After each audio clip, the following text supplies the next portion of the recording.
everybody. Hello, hello. Thank you for having me. I'm so happy to be in Bishkek. My name is Gita Saëdi Kili, and I am the director of Film Aid. Film Aid has been around for over 20 years, but a couple years ago, Internews acquired Film Aid, and our mission is to support local journalism on a global scale. Internews works in over 100 countries. What Internews is doing with Kyrgyz filmmakers is outstanding. Some of our communities, much less is happening around filmmaking, but we really want to support all of Internews' work and support the filmmaking community in any way that we can. So I would love to talk to all of you as filmmakers of different global opportunities that you're interested in, trainings, mentorships that might be supportive of all that you already have here. So thank you. Before I joined Film Aid, I used to run a film festival called the Big Sky Documentary Film Festival, and we put on 2 pitches every year. We did a Big Sky pitch, which was a feature-length documentary pitch with a group of panelists that were all funders, and then we did a shorts film pitch with Tribeca Film Institute called If Then. That was just for short films, and the winner won $25,000 and a deadline to finish their film. So I do have a bit of experience with pitches. Before I put on pitches, I pitched a few films, so I have definitely been in the seat of asking for money. Usually people say no, but often some good comes out of it. So we are going to talk a little bit about why we pitch.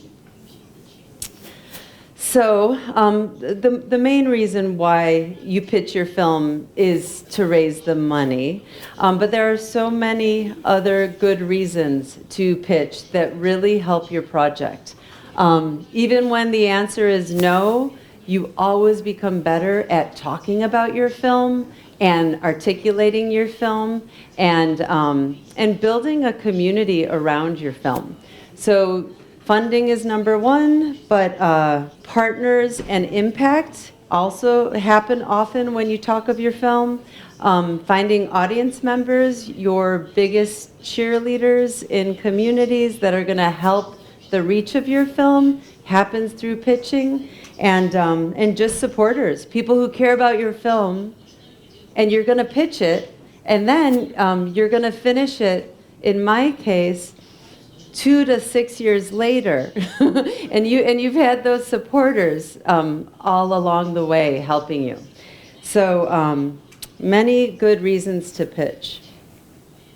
So there are 3 different types of pitches. The first one is called the elevator pitch or the cocktail party pitch, and that's just talking about your film 30 seconds or less, just enough to entice the listener to want to hear more and want your film to exist. Then there's the meeting pitch, which is 3 to 5 minutes. And that's usually a planned meeting with a commissioning editor or a funder or a producer. You just have a few minutes to articulate your film, take their questions, and see if you want to continue the conversation. And the last is the formal pitch, and that is 12 minutes, 12 to 20 minutes. And this is usually a public forum. It's with an audience. You usually have to apply for it and get that spot. And there's usually a group of panelists who are funders and commissioning editors and broadcasters and producers. And sometimes there's a prize. And this is when you usually share a teaser or a sizzle reel. And the formal pitch, for half of the time, you are pitching your film, you're showing your sample, and the other half of the time, the panelists are asking you hard questions that you have to answer well. So you have to be prepared for that. So I was just going to share my experience with 3 films that I worked on that I pitched for a long time. The most involved one was called The New Americans, and this was a multi-part documentary series on the immigrant experience in the U.S. And the film was a 10-year project. We shot over 1,000 hours in 8 countries, where we followed five individuals or families who were planning to move to the U.S. We got to know them in their home countries, and then we journeyed with them to see America through their eyes over their first few years. It was an epic project. It was an expensive project, and we had to pitch the film all along the way to raise the money to make the film. So often you're only pitching during pre-production and maybe production, but I think for The New Americans, we kept pitching even when we were finished to actually raise money for our outreach campaign. It was exhausting. We pitched at many festivals, many public forums, as well as many meetings and many elevator pitches. We pitched at conferences where people gathered who really cared about supporting immigrants in the United States and working with organizations that bridged communities together. And so our family that we grew through the pitch was just as big as the pitches that we did. We ended up finding 6 major funders, about 24 additional funders. We raised $2.7 million. We found 4 impact producing partners along the way who took our film and did things with our films with communities across the United States that we would have never dreamed of. Really made the impact and reach of our films so much greater. We found 10 international broadcasters, and yeah, it was a lot of work, but all that came out of pitching the film, it made the project what it was. And a much shorter story, Real Paradise, was it was a feature-length documentary about an American family running a remote film theater on a small island in Fiji. This was pitched to us to make. The patriarch of the family happens to have some celebrity. He's a film producer and rep. He takes credit for starting the career of Michael Moore and Spike Lee, so he had some notoriety and celebrity. Because of that, we pitched it to one funder who said yes. So we had one funder, we had one streamer, one studio, and 0 impact, like no impact campaign attached to it. So the good news was it took us a year and not 5. And really, it was also just a nice film that is nice now on Netflix, and that's what came of that film. This last one was Generation Food. It was initially pitched as we wanted to make a seminal series on the local food crisis across the globe. We were working with a writer who was writing a book with the same name. And we started to pitch it. We pitched it. We did a lot of meeting pitches and a couple public forum pitches. Hard questions were asked that we didn't have good answers for. So through the pitching, we ended up deciding on one of our many stories to be the actual feature film, The Ants and the Grasshopper, which it's a story about a local Malawi woman and her work in her community with local food. And we ended up raising money through crowdsourcing. Indiegogo, it ends up that funders and producers didn't care about our project as much as individuals and local organizations that really wanted to support us at a much lower level and really participate. So it ended up, the family there was the audience and those that were going to use the film to do good in their communities. So that is an ongoing impact campaign. So really, I feel like pitching these films shaped the films as much as writing the synopsis for what you thought the film was going to be about, you know, before you even started. So, all right. Well, every pitch is different because every film is different. But I do think that there's a handful of ingredients that every film needs. The first one is that, I can't read that the need is clear. We are inundated with content right now, and the world actually doesn't need another film. So you have to explain why the world needs your film. Why is your film in the world going to make the world a better place? So you can do this by sharing data. You can do this with an anecdotal story. You could do this with your own personal story if you are somehow connected to your film. But you need to state clearly and succinctly why there's a need for this film and this story in the world. So after that's clear, you have to make your story clear. You have to share your film in a way that somebody can really visualize what this film is going to be about and what the journey is that this film is going to take you on. Your film, your story has to go from point A to point B. It can't be a film about a specific issue and then listing things about that issue.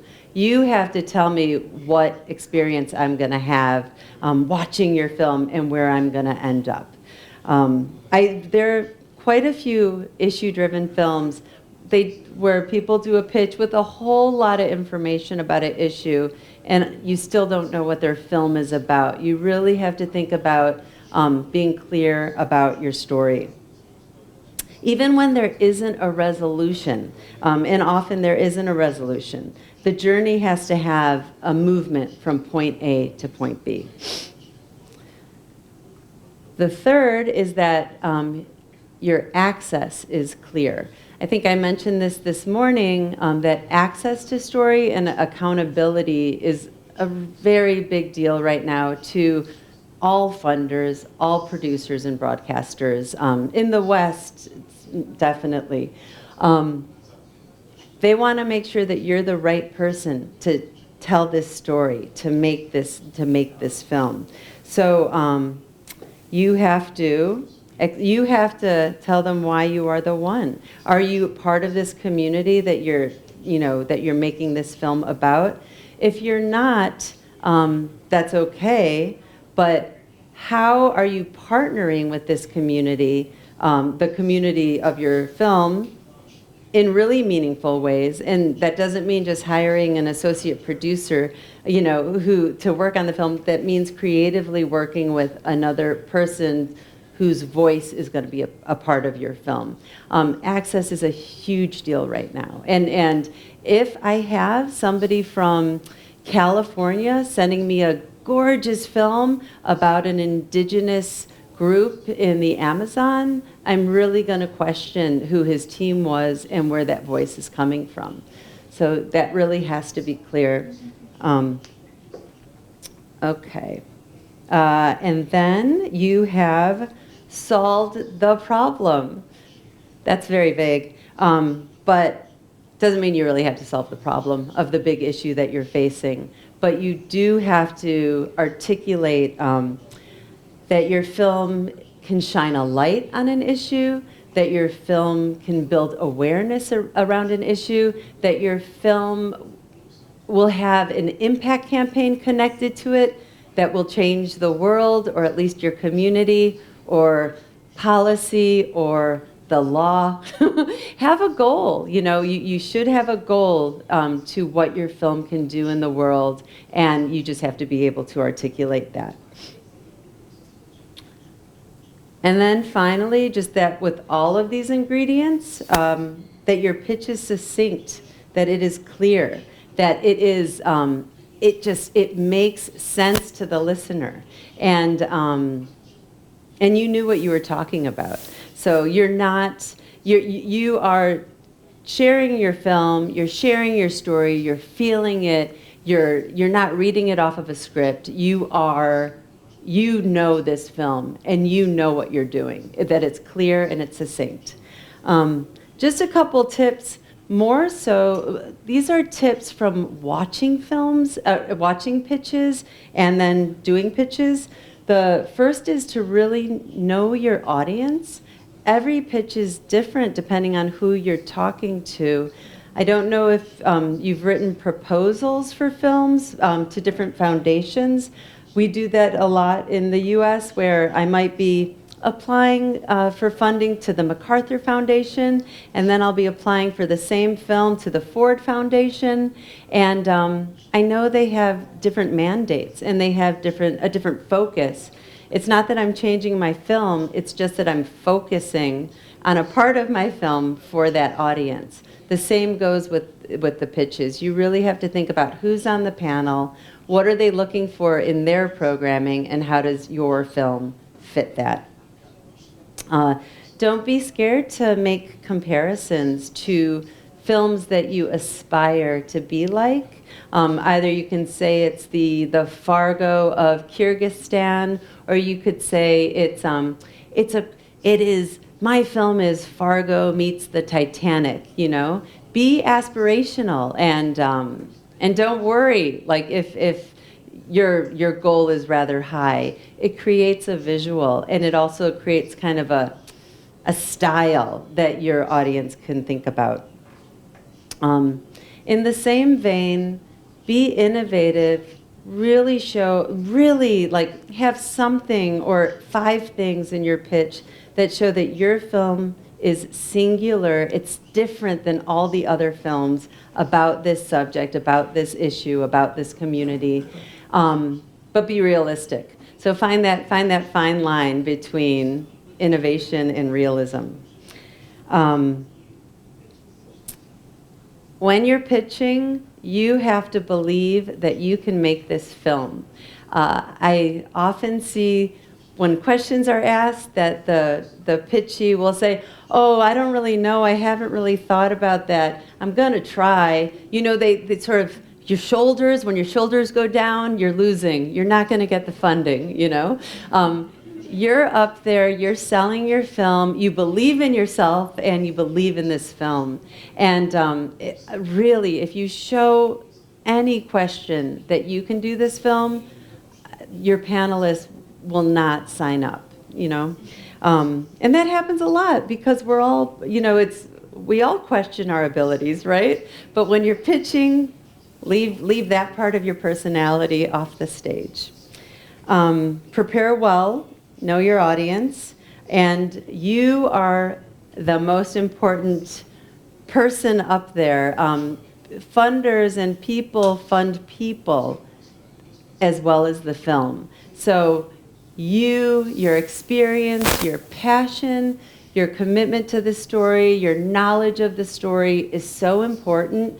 And really, the funder is going to be funding you, first and foremost. So sell yourself up there. It's really hard. I mean, it's quite hard to sell yourself making a film before you've made the film, believing in yourself. It is a little bit of acting, but it's actually also, what do they say when you tell yourself enough times, then it will come true. You will manifest it. And pitches are like proposals that you have a vision and it is clear and beautiful. And when you make the film, it could be very different because this is your idea. That's okay. You can still own the pitch and the film could look quite different. But when you're up there pitching, You have that vision, and you know what your film is going to be.